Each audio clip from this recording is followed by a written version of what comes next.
দাঁড়িয়ে আছি ঐতিহাসিক বদর প্রান্তরে। দ্বিতীয় হিজরির রমজান মাসে বদরের যুদ্ধ সংঘটিত হয়। ইসলামী ইতিহাসের প্রথম সশস্ত্র যুদ্ধ বদর।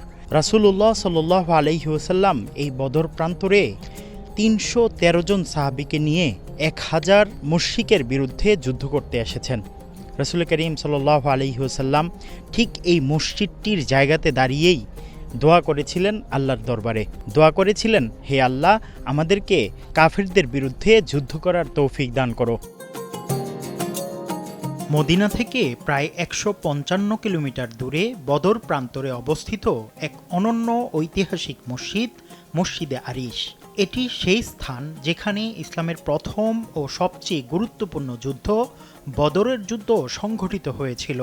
এই মসজিদের ঠিক নিচেই ছিল কাফেরদের নেতা আবু জাহেল সহ বড় বড় কুরাইশ নেতাদের পতন ও বদরের ঐতিহাসিক বিজয়।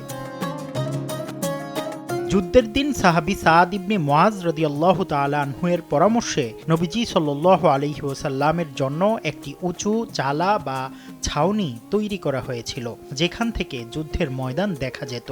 আর এই ছাউনিকেই বলা হয় আরিশ।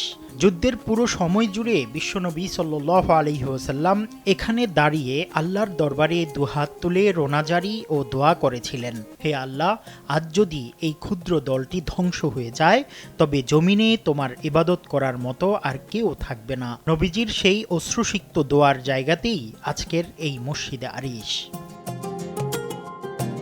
মসজিদে আরিশের খুব কাছেই সেই যুদ্ধক্ষেত্র যেখানে আবু জাহেল সহ ৭০ জন কুরাইশ নেতা নিহত হয়েছিল।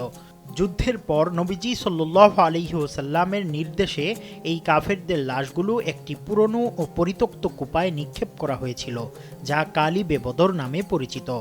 আজও সেই কুয়া বা জায়গাটি ইতিহাসের এক জ্বলন্ত সাক্ষী হয়ে আছে। সেখানে আজ তাদের কোনো চিহ্নও অবশিষ্ট নেই।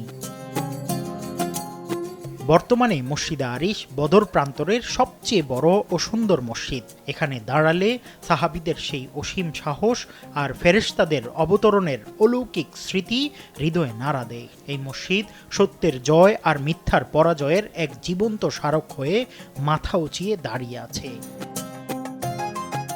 মুফতি আব্দুল্লাহ তামিম, সময় সংবাদ, সৌদি আরব।